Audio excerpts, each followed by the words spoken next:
हमारे पास जो question number 3 है वो है what is the atomic number of an element, how does it differ from the mass number. कि एटॉमिक नंबर क्या होता है और ये मास नंबर से कैसे डिफर करता है, ठीक है ना। तो हम इसको देख लेते हैं। यहाँ आप देख सकते हैं हमारे पास थर्ड क्वेश्चन जो है वो है कि what is the atomic number of an element and how does it differ from the mass number. Mass number से कैसे डिफर करता है। तो सिंपल सा है, मैंने कॉन्सेप्ट आपको एटॉमिक नंबर का और मास नंबर का दिया हुआ है, आप मेरी वीडियो देख सकते हैं, मौजूद है प्ले लिस्ट में, ठीक है ना। तो आप एटॉमिक नंबर और मास नंबर देख सकते हैं। एटॉमिक नंबर क्या था कि number of protons present in the nucleus of an atom is called atomic number, it is represented by Z। और हमारे पास और क्या था कि इसको प्रोटॉन नंबर भी कहते हैं, ठीक है। ये किसी भी एलिमेंट की आइडेंटिटी बताता है या कैरेक्टरिस्टिक बताता है, ठीक है। और जो मॉडर्न पीरियोडिक टेबल है वो हमारे पास एटॉमिक नंबर पे बेस्ड है, ठीक है ना। और इसकी वैल्यू जो है वो हमारे पास मास नंबर से हमेशा कम होती है और इसको Z से रिप्रेजेंट किया जाता है। जबकि जो मास नंबर है वो हमारे पास क्या होता है, प्रोटॉन और न्यूट्रॉन का सम होता है किसी भी न्यूक्लियस ऑफ एन एटम में, इसको A से रिप्रेजेंट किया जाता है और इसकी वैल्यू हमेशा एटॉमिक नंबर से ज़्यादा होती है और इसको न्यूक्लियन नंबर भी कहा जाता है। और ये नहीं बताता किसी भी एलिमेंट की आइडेंटिटी या करेक्टरिस्टिक्स। तो ये आपको मैंने थोड़ा सा सिनेरियो बता दिया है एटॉमिक नंबर का और मास नंबर का, ठीक है ना। तो अब आगे हम चलते हैं। हमारे पास नेक्स्ट क्वेश्चन क्या है कि student of a mix of, next question हमारे पास क्या है कि अच्छा, तो हमारे पास क्वेश्चन क्या है कि स्टूडेंट्स जो है वो अक्सर मिक्स कर देते हैं एलिमेंट्स नेम को, ठीक है ना। सैम्बल्स को मिक्स कर देते हैं, एलिमेंट्स की जो सैम्बल्स हैं। जैसे उन्होंने कुछ हमें एलिमेंट्स दिए हैं और हमने बताना है, कुछ एलिमेंट्स के हमें सैम्बल्स दिए गए हैं और हमने बताना है कि कौन कौन से एलिमेंट्स हैं, ठीक है ना। तो लिख लेते हैं इनको। अच्छा, इस तरह अगर हम देख लेते हैं, हमारे पास जो है Mg है। Mg हमारे पास क्या है, Mg हमारे पास जो है Mg हमारे पास क्या है, हम लोग देख सकते हैं कि Mg हमारे पास क्या है। Mg जो है वो एलिमेंट है मैग्नीशियम, ठीक है। मैग्नीशियम का जो सिंबल है वो हमारे पास क्या है, वो है Mg, ठीक है। इस तरह Mn है, Mn जो है वो केमिकल सिंबल है मैंगनीज का, ठीक है। तो केमिकल सिंबल जो है मैंगनीज का जो है वो हमारे पास क्या है, हमारे पास है Mn। इस तरह जो K है वो हमारे पास किसका सिंबल है, K जो है वो हमारे पास सिंबल है पोटाशियम का, ठीक है, पोटाशियम का है।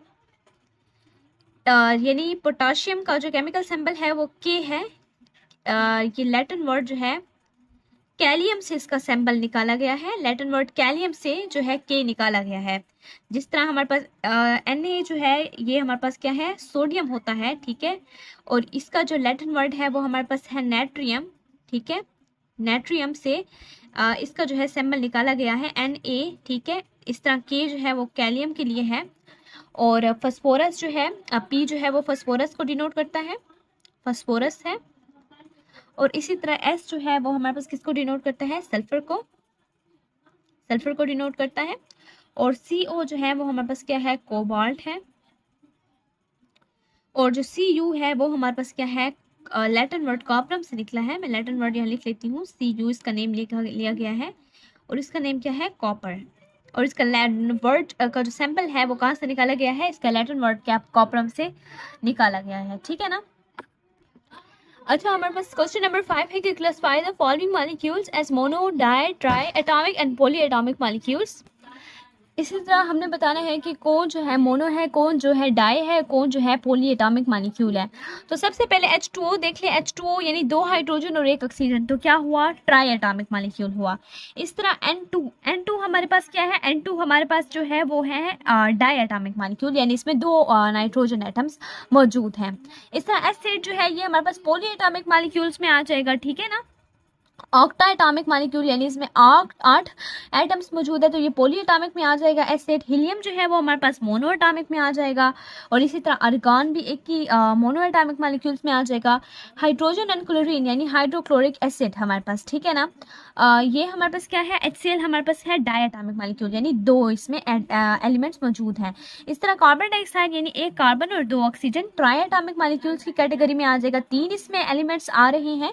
इस तरह H2SO4 2 हाइड्रोजन 1 सल्फर, ठीक है। इसमें तकरीबन 7 एटम्स बन रहे हैं, पॉली एटॉमिक मॉलिक्यूल्स की कैटेगरी में आ जाएगा, ठीक है। इस तरह C6H12O6 हमारे पास ग्लूकोज है और ग्लूकोज में भी हमारे पास बहुत ज़्यादा आइटम्स हैं और ये भी पॉली एटॉमिक मॉलिक्यूल्स की कैटेगरी में आ जाएगा, ठीक है ना। इसी तरह नीचे एक और क्वेश्चन है कि classify the following as cation, anion and molecular ion, free radical and molecule. कि बताएं कौन कैटाइन है, कौन एनाइन है, कौन मॉलिक्यूलर आयन है और कौन जो है वो फ्री रेडिकल है, ठीक है ना। तो ये हमने जो है बताना है। सबसे पहले आप देख ले CH3+, अच्छा, तो CH3+ क्या है हमारे पास? CH3+ हमारे पास मालिक्यूलर आयन है, ठीक है। मालिक्यूलर आयन का मैं आपको कॉन्सेप्ट दे चुकी हूँ कि जब कोई मालिक्यूल एटम को कोई मालिक्यूल जो है वो इलेक्ट्रॉन को लूज करता है या गेन करता है तो वो मालिक्यूलर आयन बनता है। तो CH3+ जो है मालिक्यूलर आयन है। O-2 हमारे पास क्या है? एनाइन है, ठीक है। O-2 हमारे पास क्या है? एनाइन है। इस तरह CH3 डॉट किस में आते हैं? फ्री रेडिकल्स में आते हैं। तो CH3 डॉट हमारे पास फ्री रेडिकल है, ठीक है। इसी तरह CO पॉजिटिव हमारे पास क्या है? CO पॉजिटिव हमारे पास जो है मालिक्यूलर आयन है, ठीक है। इस तरह CO2 क्या है? CO2 हमारे पास जो है मालिक्यूल है। Cl नेगेटिव हमारे पास एनाइन है। एनाइन वो होता है जिसपे नेगेटिव चार्ज होता है, ठीक है। एटम वो एटम जिसपे नेगेटिव चार्ज हो, तो क्लोरीन एक एटम है और उस पर कौन सा चार्ज है? नेगेटिव है। Mg+2 हमारे पास कैटाइन है, यानी कि वो एटम जिसपे पॉजिटिव चार्ज हो तो ये कैटाइन बन जाएगा। CO3-2 ये हमारे पास मालिक्यूलर आयन है, यानी वो मालिक्यूल जो इलेक्ट्रॉन लूज करे या गेन करे, ठीक है ना, मालिक्यूलर आयन कहलाता है। इसी तरह मेरे पास जो है O2 क्या है? O2 मेरे पास जो है एक मालिक्यूल है। इस तरह सोडियम प्लस क्या है? सोडियम प्लस मेरे पास एक क्या है? मेरे पास एक कैटाइन है। इसी तरह C2H5O नेगेटिव क्या है? C2H5O नेगेटिव मेरे पास मालिक्यूलर आयन है, ठीक है। एनाइन की कैटेगरी में आएगा, मालिक्यूलर एनाइन है ये। H2O मेरे पास वाटर मालिक्यूल है और Cl2 मेरे पास क्या है? एक मालिक्यूल है, ठीक है। तो ये था आज का हमारा लेक्चर। आई होप आपको मेरा लेक्चर पसंद आया होगा। इंशाल्लाह कल इसके कुछ न्यूमेरिकल्स कर लेंगे और आज के लिए इतना ही काफ़ी है। अगर आपको मेरी वीडियो पसंद आई हो तो मेरी वीडियो को लाइक करें, शेयर करें और मेरे चैनल को सब्सक्राइब करें। अल्लाह हाफिज़।